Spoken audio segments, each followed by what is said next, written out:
The human ship arrived at the capital station without ceremony. No banners, no music, no welcoming delegation. Just a quiet docking clearance and a narrow corridor lit with soft blue lights that curved into the heart of the alien empire. Elias Verne stood alone near the airlock, hands folded behind his back, posture straight but relaxed. He wore the standard human security uniform, dark, simple, and unadorned. No medals, no marks of rank that would mean anything here. To the Empire, he was not a symbol. He was an experiment, or perhaps a joke. He did not complain. Elias had learned long ago that silence was often more powerful than words. Outside the small viewport, the capital station stretched endlessly, a vast structure of crystal metal and living architecture. It had been built over thousands of years, layered with generations of alien design philosophies. Humans had been spacefaring for barely 2 centuries. Compared to this place, Earth was still learning how to walk. The intercom chimed softly. "Human guard Elias Verne," the station voice said, smooth and emotionless. "You are cleared to disembark. Proceed forward. Do not deviate from the marked path." Elias nodded once, even though no one could see him, and stepped forward as the airlock opened. The corridor beyond was wider than expected, tall enough to make him feel small. Alien officials stood along the sides, their forms varied and strange, some tall and thin with reflective skin, others low and broad with layered eyes that blinked independently. Their clothing shimmered with color and status indicators that Elias could not read. They watched him, not with fear, not with respect, with curiosity and doubt. This was the human they had been sent, a single guard, assigned to protect the most valuable being in the Empire. Many of them expected failure. Some quietly hoped for it. A few believed this was a subtle insult from the Council, placing a human so close to power as a reminder of humanity's insignificance. Elias walked calmly, boots making soft sounds against the polished floor. His eyes moved constantly, not in obvious scanning motions, but in small, almost lazy shifts that took in everything. The spacing of guards, the way the walls curved, the rhythm of the station's internal systems. He had read the files, he knew the politics. He knew how fragile this assignment truly was. The alien princess was not just royalty. She was a living anchor for the Empire's future. Her existence stabilized alliances, delayed wars, and gave the ruling council legitimacy. If she died, the Empire would not simply mourn. It would fracture, and yet they had accepted a human guard. Elias suspected that meant something was already broken.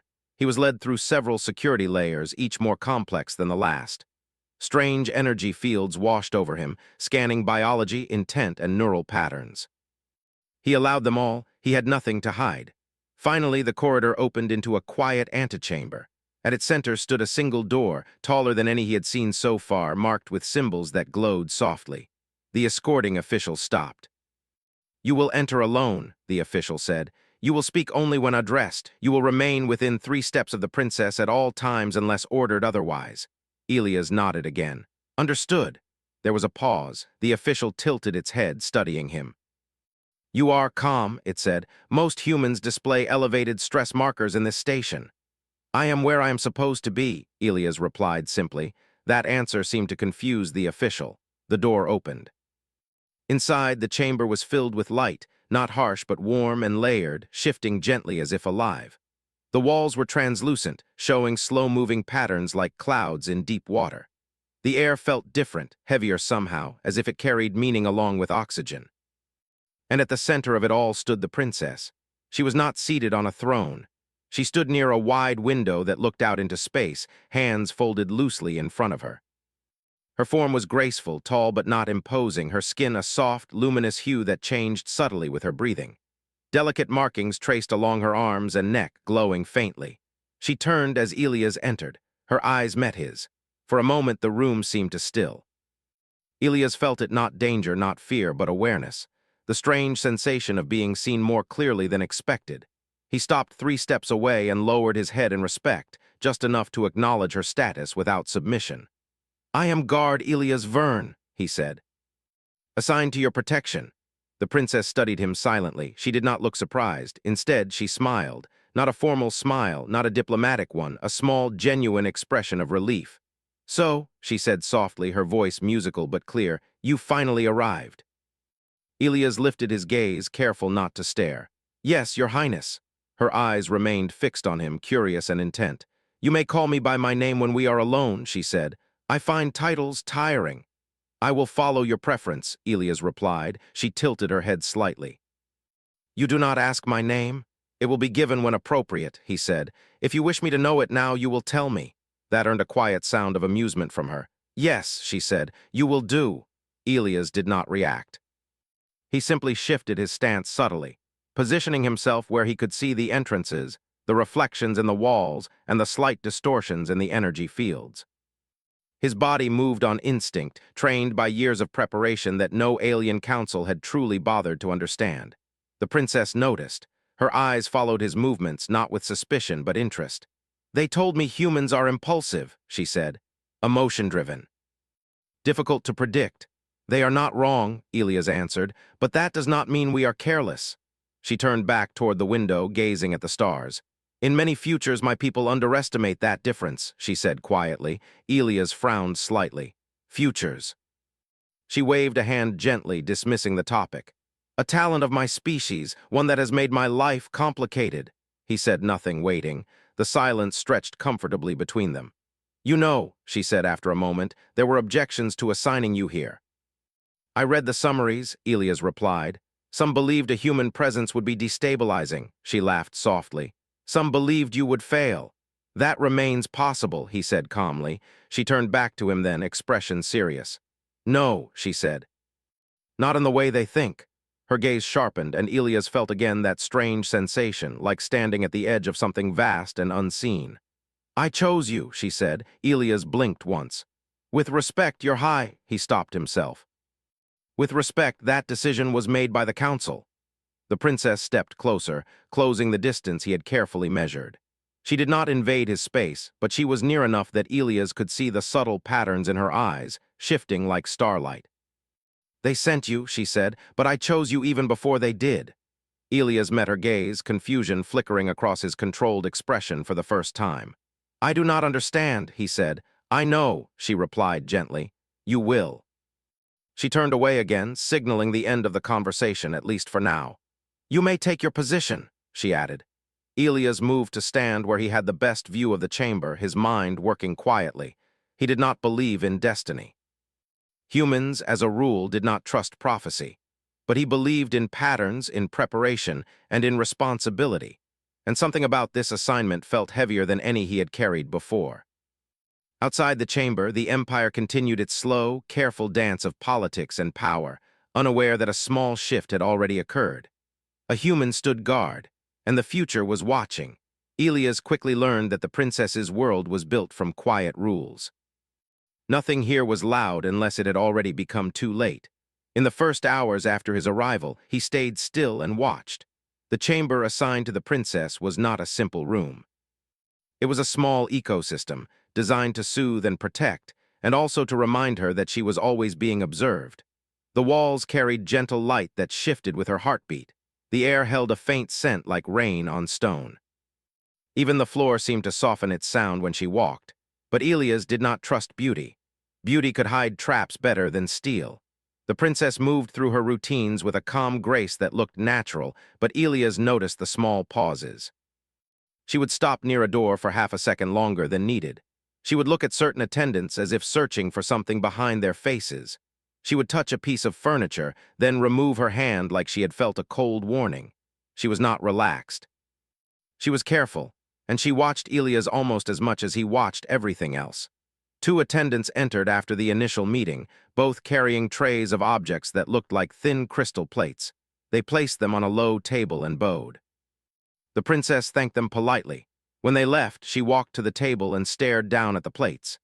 Elias remained 3 steps away, as ordered, but he angled himself so he could see the door and the reflective surface of the plates at the same time. She glanced at him. "Do you eat what you are given without asking questions, Elias?" "I check it first," he answered, her lips curved slightly. "Good." She lifted one plate and held it closer to the light. The surface shimmered. Elias could not tell what it was meant to be, food, perhaps. Or medicine, or something ceremonial. The princess placed it back down without eating. Then, with slow care, she slid the tray to the side as if it might bite her. "You didn't touch it," Elias said. "No," she replied. "Why?" She hesitated, as if choosing how much to say. Because the Empire is polite, she finally said, and polite things can still kill you. Elias did not ask who would try to kill her. That question had too many answers. Instead, he said, "If you do not trust the attendants, we will establish a verification routine." "You speak like a machine," she said, but not as an insult, more like surprise. "I speak like someone who wants you alive," he replied. That made her eyes soften slightly. She turned away and walked toward the window again, looking out into the stars. Her name, he learned later that same day, was Sarai. It was given quietly, without ceremony, like a secret placed in his hand. "You may call me Sarai when we are alone," she repeated, watching him carefully as if testing how he would carry it. Elias nodded. "Understood, Sarai." The way she exhaled after hearing her name in his voice was almost too subtle to notice. But he noticed it. That night, his first night in the princess's wing, Elias did not sleep. He was assigned a small guard chamber connected to hers by a short corridor. The Empire called it an honor. Elias called it a cage with a better view. He sat in the dim light and reviewed his notes. His data pad held briefings on the Empire's factions, the court's traditions, the security protocols, and the diplomatic calendar. On paper, everything looked stable. In real life, stability was often only a story people told themselves. He listened to the station's hum. He listened to the rhythm of footsteps outside. He noted patterns. The same 2 guards passed every 40 minutes. Another passed every 60. An attendant passed at irregular times. The pattern was too clean, too predictable. Predictable patterns were easy to exploit. Elias stood, walked to the door, and pressed his palm against the smooth wall beside it. His suit's sensor ring, hidden under his sleeve, pulsed once and sent a low-frequency scan through the surface. The wall answered with a faint vibration. It was not just a wall. It was layered with embedded systems. He frowned. Human security training taught him that the best place to hide a threat was inside something everyone trusted. The princess's wing was made of things everyone trusted. He returned to his seat, but he kept scanning with his eyes and his mind. In the early hours, Sarai's chamber light shifted. Elias moved instantly, standing at the door, listening. There was no alarm, no scream, no sound of forced entry, but he had learned to respect silence. He opened the door carefully and stepped into the corridor. The lights were low. The air felt slightly cooler. He approached Sarai's chamber door and paused. He listened again. Nothing. He touched the access panel and it opened at his clearance level as expected. The Empire's security team had given him access, perhaps assuming it would not matter. Elias stepped inside. Sarai was awake, standing by the window. Her arms were wrapped around herself as if she felt a chill that had nothing to do with temperature. She did not turn when he entered, but she spoke. "You heard it too," she said softly. "I heard a change," Elias replied. "What happened?" Sarai's gaze remained fixed on the stars. "A thread moved," she said. "A small one." Elias waited. When she did not explain further, he spoke again. "Was it danger?" "Yes," she whispered. "Not now, soon."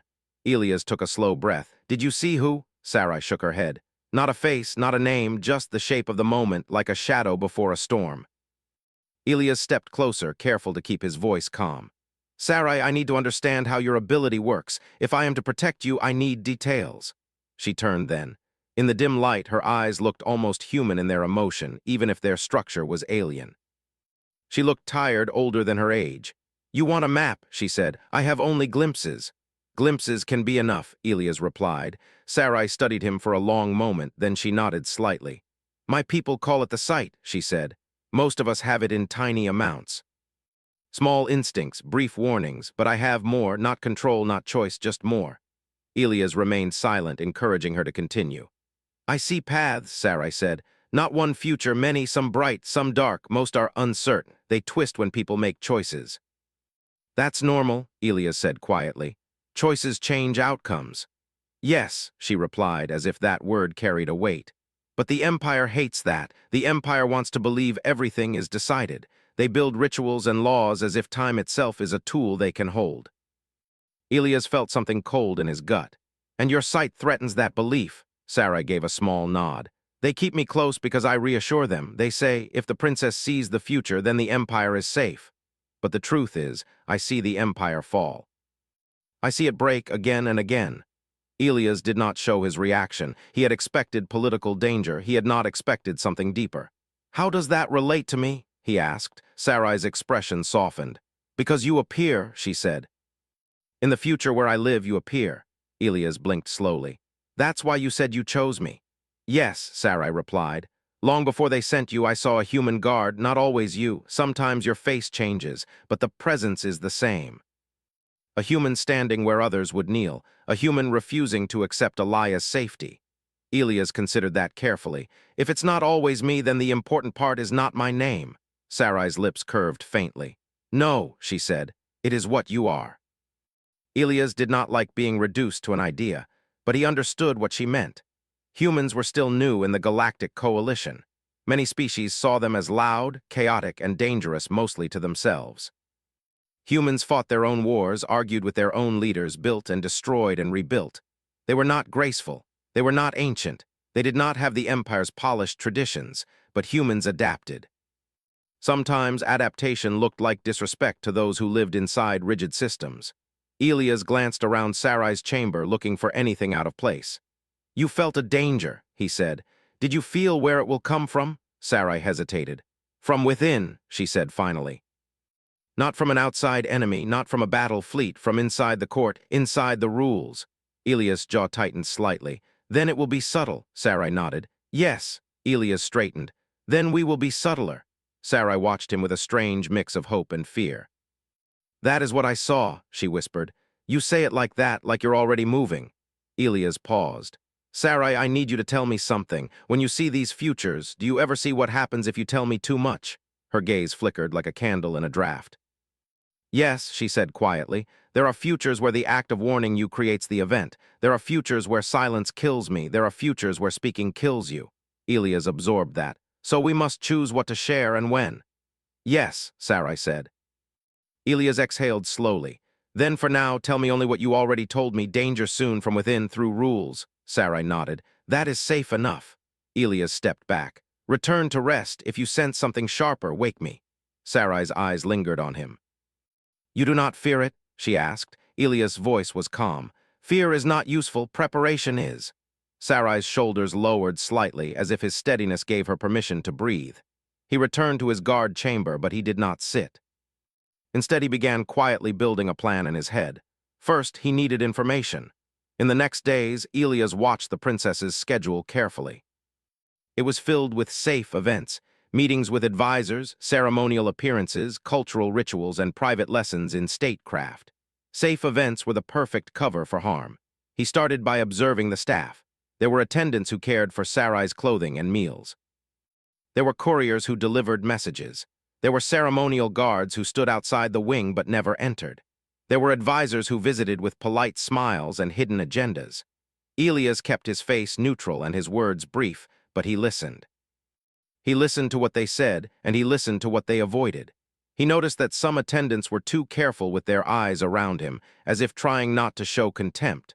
Others were too friendly, as if trying to make him relax. Both types could be dangerous. One morning, an official arrived with a new set of traditional protections.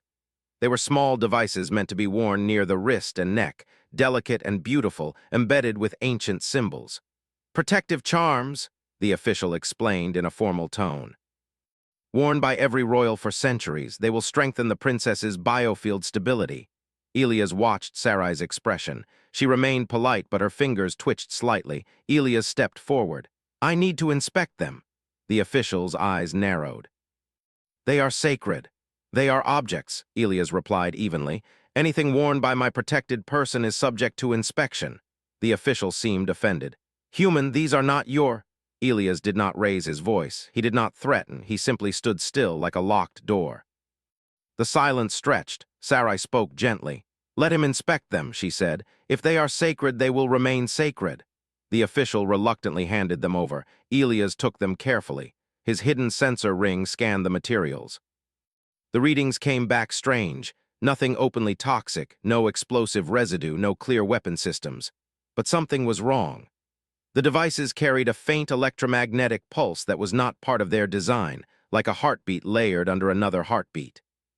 He looked at the official. Who handled these last? The official stiffened. The temple artisans? Elias' gaze sharpened. Which temple? The official hesitated just long enough to become interesting. Elias handed the devices back to Sarai, not to the official. "Do not wear them yet," he said quietly. Sarai met his eyes, understanding immediately. She nodded once. The official looked shocked. "You cannot." "I can," Elias said calmly. "I am responsible for her safety." The official's mouth opened, then closed again. It left without another word. After it was gone, Sarai's shoulders rose and fell in a slow breath. "You felt it," she said quietly. "I felt something," Elias replied. Sarai held the charms in her palm, staring at them as if they were small animals pretending to be harmless. "In one future," she whispered, "they burn my skin, not like fire, like my own body rejecting itself." Elias' jaw tightened. "Poison but shaped like tradition." Sarai looked up. "They will call you disrespectful." "I can live with that," Elias said. Sarai's expression was almost sad. "They will call you dangerous." Elias' voice remained steady. "They already do."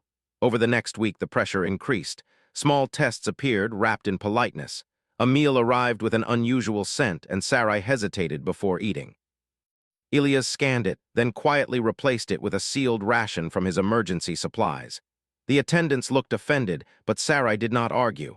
A new advisor insisted on private meetings with Sarai without the guard present. Elias refused. "This is a royal conversation," the advisor said sharply.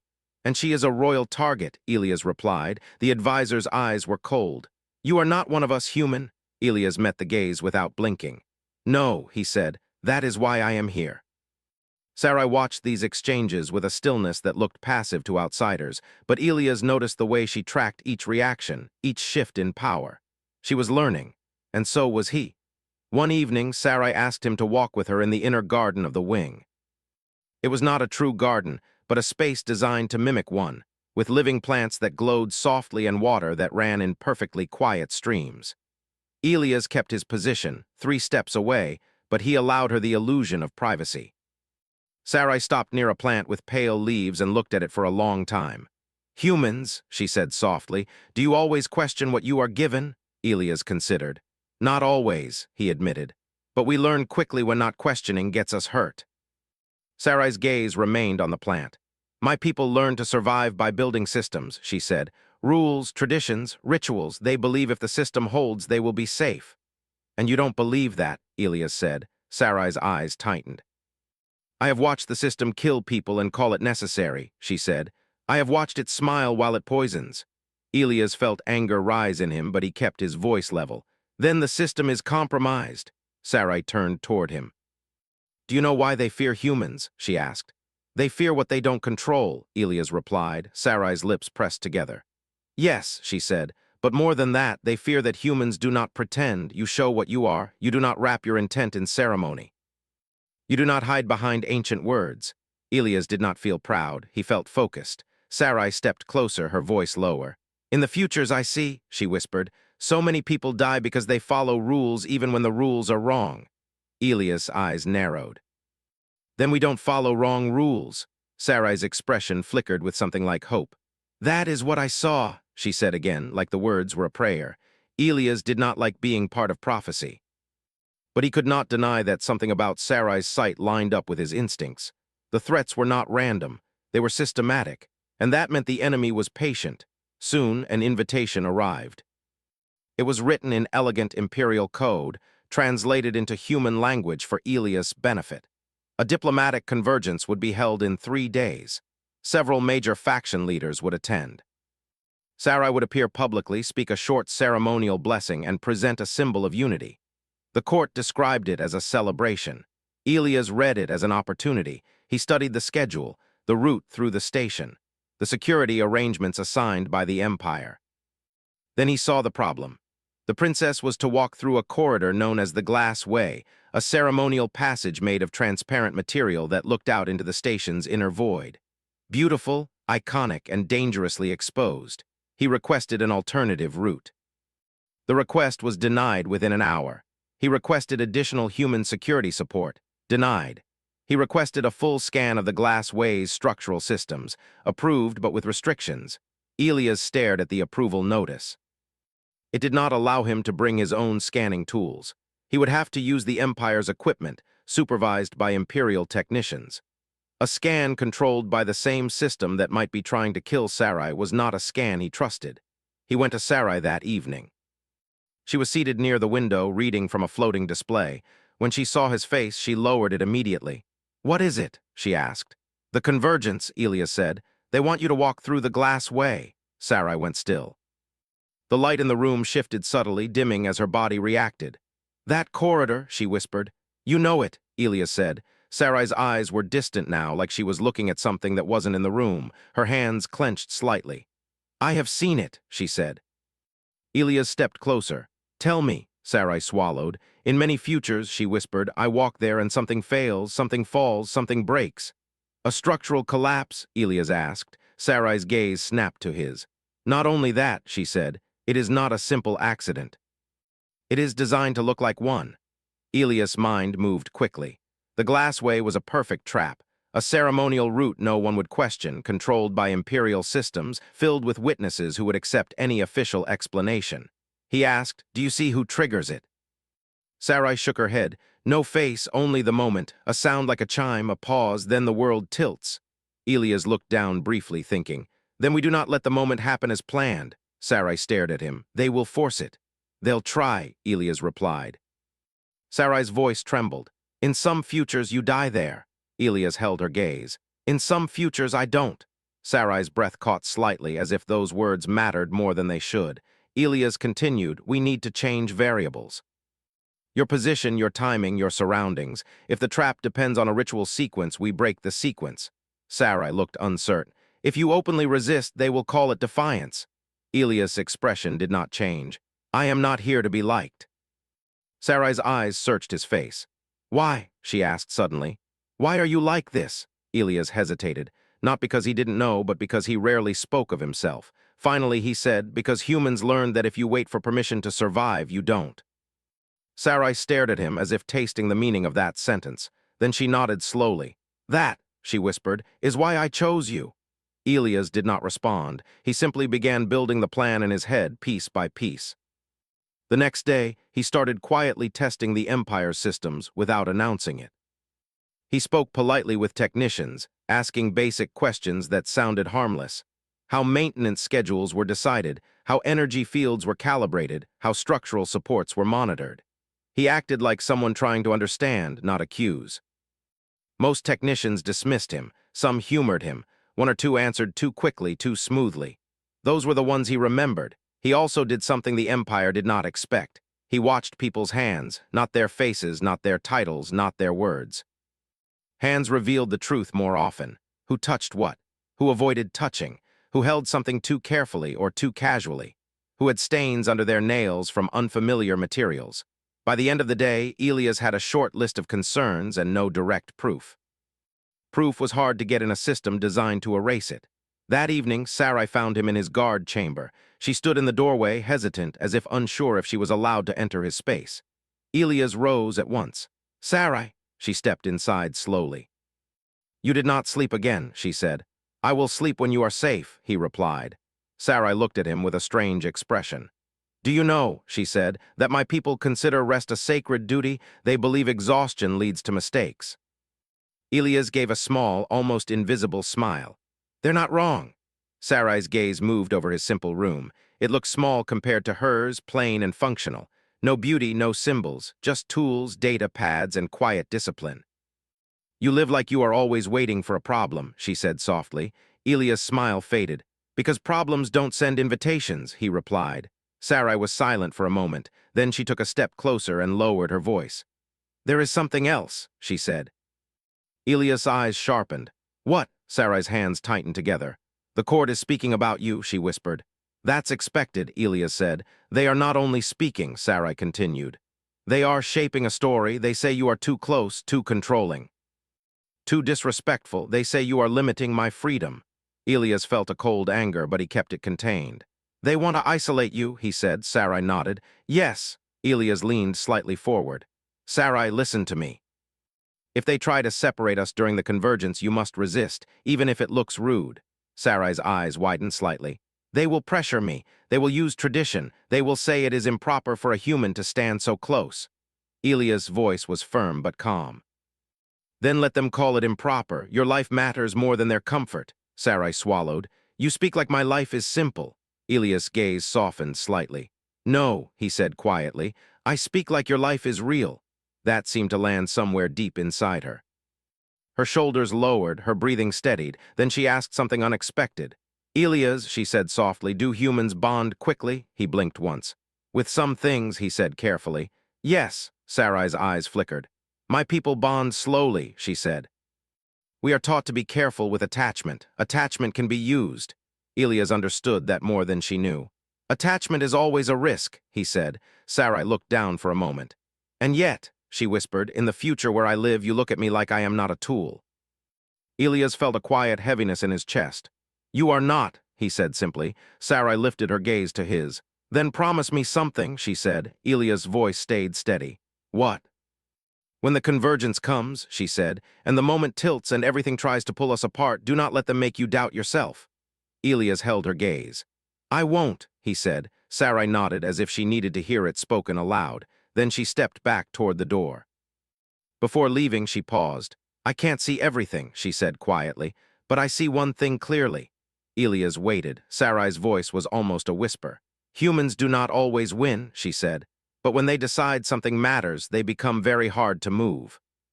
She left and the door sealed softly behind her. Elias stood alone in the dim light, feeling the weight of the next days. He did not know who the enemy was. He did not know how the trap would trigger. But he knew something important now. The Empire expected him to play by their rules, and the enemy expected him to accept the shape of the ceremony. Humans had a different habit. When the path ahead was rigged, humans did not always walk away. Sometimes they changed how the ground worked beneath everyone's feet. Elias returned to his data pad and began rewriting the convergence schedule, not as the Empire demanded it, but as a problem to solve. He marked the glass way. He marked entry points. He marked crowd density. He marked energy fields and surveillance blind spots. He also marked something else, something the Empire did not count: human stubbornness, human improvisation, human refusal to let a beautiful tradition become a pretty coffin. And somewhere in the princess's chamber, Sarai stood by the window again, staring at the stars, feeling futures brush against her like cold wind. She did not know which one would come, but for the first time in a long time, she felt that the future was not only watching. It was being challenged. The day of the convergence arrived wrapped in calm. That calm was the kind that made Elias uneasy. The station woke slowly, lights brightening in measured waves, corridors filling with officials dressed in ceremonial colors. Music drifted through the air, soft and layered, designed to make everything feel orderly and safe. To the Empire, this was a moment of unity, a reminder that their system still worked. To Elias, it felt like the quiet before a controlled fall. He stood outside Sarai's chamber as attendants prepared her for the public appearance. He could hear their voices through the wall, polite and careful, too careful, every word measured, every movement slow. That slowness bothered him. Urgency hid best behind calm. When the attendants finished, Sarai stepped out. She wore ceremonial clothing that flowed around her like liquid light. The colors shifted with her movement, responding to her body heat and biosignals. It was beautiful, and Elias hated it for how much attention it would draw. Her eyes met his. For a brief moment, the noise of the station faded. "You feel it too," she said quietly. "Yes," Elias replied. "Are you seeing anything new?" Sarai hesitated, then shook her head. "The futures are close together today," she said, "like they're stacked. Small changes matter more." "Then we make small changes," Elias said. She gave a faint smile. "That sounds like a human plan." Elias shifted slightly, placing himself just a bit closer than protocol allowed, not enough to be obvious, enough to matter. The escort guards arrived, Imperial soldiers in polished armor that reflected the lights of the corridor. Their faces were neutral, but Elias watched their hands, their steps, their spacing. They were nervous. That confirmed his suspicions. The procession began. They moved through wide corridors toward the glass way. Officials joined along the route, forming a flowing line of authority and tradition. Cameras hovered discreetly, broadcasting the event across the Empire. Every angle was covered, too covered. Elias knew that systems designed to see everything often failed to notice the most important thing. As they approached the entrance to the glass way, Elias felt it again. That subtle wrongness, like a pressure change before a storm. The corridor ahead was breathtaking. Transparent walls curved upward and outward, revealing the vast inner space of the station. Lights glimmered far below. Ships drifted in slow, silent arcs. The floor beneath their feet was clear, reinforced by layers of advanced material and energy fields. It was also a perfect stage. Sarai slowed her steps. Elias leaned in slightly. "Stay close," he murmured. "I always do," she replied softly. At the threshold, a senior official stepped forward, tall, composed, voice smooth as polished stone. "Princess Sarai," the official said, "by ancient tradition you will walk the glass way alone. It is a symbol of trust between ruler and people." Elias felt Sarai tense. He stepped forward immediately. "That tradition is overridden by security protocol." The official's eyes hardened. "Human, this is not your place." "It is exactly my place," Elias replied calmly. "I am responsible for her safety." Murmurs rippled through the gathered officials. Cameras adjusted, catching the tension. Sarai spoke before the official could respond. Her voice was steady, but Elias felt the effort behind it. "I will not walk alone," she said. "This is my choice." The official's gaze flicked to her, then back to Elias. "You risk insulting the entire court." Elias met the gaze without blinking. "Then the court can be insulted and alive," he said. For a moment, Elias thought they might try to force the issue. Hands shifted. Guards adjusted their grips on ceremonial weapons. Then the official stepped back slightly. "Very well," it said, "but the ritual must proceed." The procession moved forward. Elias walked at Sarai's side, his senses stretched thin. He counted steps. He watched reflections in the glass. He felt the subtle vibration of the floor through his boots. Halfway across the glass way, he noticed it. A delay. Not in movement, but in sound. The music faltered for a fraction of a second, too small for most to notice. Elias noticed. He felt Sarai's breath catch. "This is it," she whispered. Elias acted without hesitation. He stepped slightly ahead of Sarai and stopped. The procession behind them nearly collided. Confusion rippled outward. "What are you doing?" An official snapped. Elias knelt suddenly and placed his palm flat against the floor. "Structural anomaly," he said loudly enough for the cameras. "Stop moving." There was no anomaly. Not yet, but Elias knew something else. Traps triggered by sequence depended on timing, on people being in the right place at the right moment. So he broke the timing. The floor beneath his hand vibrated faintly. His sensor ring pulsed. There it was. A microshift in the energy field, a cascading failure waiting for the right alignment of weight and power flow. Elias looked up. "Everyone step back now," the official laughed sharply. "This is absurd," the floor cracked, not shattered, cracked. A thin line spread like lightning beneath the glass, glowing faintly as the energy field strained to compensate. Gasps echoed through the corridor. Sarai stumbled as the floor tilted slightly.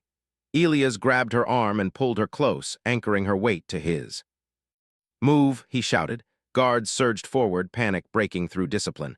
The carefully arranged procession collapsed into chaos. Another crack spread. The glassway was failing, but not all at once. It was doing exactly what it had been designed to do, fail slowly. So it would look like an accident. Elias scanned the corridor. The exit was too far, the crowd too dense. He made a decision. He pulled Sarai toward the transparent wall and shoved a nearby emergency panel open with his shoulder. The panel wasn't meant to be accessed during ceremonies, but it was still a panel. Inside was a maintenance conduit, narrow and dark. "Inside," Elias ordered. Sarai hesitated for half a heartbeat, then trusted him completely. She slipped into the conduit. Elias turned back just as a section of the floor gave way behind them, dropping guards and officials into the void below. Energy fields flared, catching some, missing others. Screams echoed. Elias sealed the panel and followed Sarai into the conduit as alarms finally began to sound. Inside, the conduit shook. Dust drifted down. Emergency lights flickered on, casting harsh shadows. Sarai leaned against the wall, breathing hard. "This wasn't supposed to happen like this," she said. Elias checked her quickly. "Are you hurt?" "No," she said, "but this is worse." Elias nodded. "They didn't plan for me to stop." The conduit sloped downward. Elias led the way, moving fast but careful. He knew maintenance systems were often ignored by those who trusted grand structures. They emerged into a secondary corridor far from the glass way. Security teams were already flooding the area, voices overlapping, orders conflicting. Elias pulled Sarai into an alcove and pressed her against the wall, shielding her with his body as guards rushed past without noticing them. Sarai's eyes were wide, unfocused. So many futures just ended, she whispered. Elias kept his voice steady. Focus on this one. She nodded slowly. A group of Imperial guards finally noticed them. Weapons were raised, then lowered when Sarai was recognized. Princess, one of them said, you must come with us for your safety. Elias stepped forward. Where? To a secure holding chamber, the guard replied, until the investigation is complete. Elias felt the trap closing again, just in a different shape. Who controls that chamber? He asked. The guard hesitated. That was answer enough. No, Elias said. We're leaving the station. The guard stared at him. That is impossible. Watch us, Elias replied. Sarai looked at him sharply. Elias, I know, he said quietly, but if we stay, they'll finish what they started, politely. Sarai closed her eyes briefly. When she opened them, there was fear there, and resolve. Then go, she said, before they decide. Elias grabbed her hand and ran. They moved through service corridors, emergency passages, and cargo lifts. Alarms blared now. The station was in full emergency mode. Elias' plan was simple because complexity would fail under pressure. They headed for the human embassy dock. It was farther than the Imperial docks, less secure, less respected. Perfect. They reached the docking bay just as security doors began sealing behind them. The human ship was still there, small and unassuming among the massive Imperial vessels. The ramp was down. Elias pushed Sarai forward. Go, she hesitated. You. I'm right behind you, he said. She ran up the ramp. Elias turned just as a group of Imperial soldiers burst into the bay. Weapons were raised. Stop, a commanding voice shouted. By order of the Council, Elias raised his hands slowly, stepping backward toward the ship. You already tried to kill her, he said calmly. You don't get to order me anymore? The soldiers advanced. A shot rang out, not at Elias, at the ship. The ramp shuddered as energy struck its side. Elias felt a cold clarity settle over him. He turned and sprinted up the ramp, sealing it behind him. The ship's engines roared to life as automated systems responded to the emergency. The ship lifted off under fire, shields flaring. Inside, Sarai had fallen to her knees, shaking. Elias knelt beside her, gripping her shoulders. Look at me, he said. She did. You're alive, he said. That's what matters. Her eyes filled with something like grief. So many died, she whispered. Elias' voice was low. They chose the system over the people. That choice costs lives. The ship tore free of the docking bay, alarms fading as space opened around them. For a moment there was silence. Then Sarai laughed. It was not joy, it was disbelief. I saw this, she said breathlessly, but I didn't believe it. Elias sat back against the wall, exhaustion finally catching up. Believe it now? She nodded. Yes, she looked at him with something like awe. You didn't win, she said. You survived and you broke their story. Elias closed his eyes briefly. Sometimes that's the same thing. Behind them, the capital station drifted, damaged but intact, already spinning explanations and lies. Inside the small human ship, a princess of an ancient empire sat beside a human guard who refused to kneel. And the future, shaken and uncertain, waited to see what would happen next.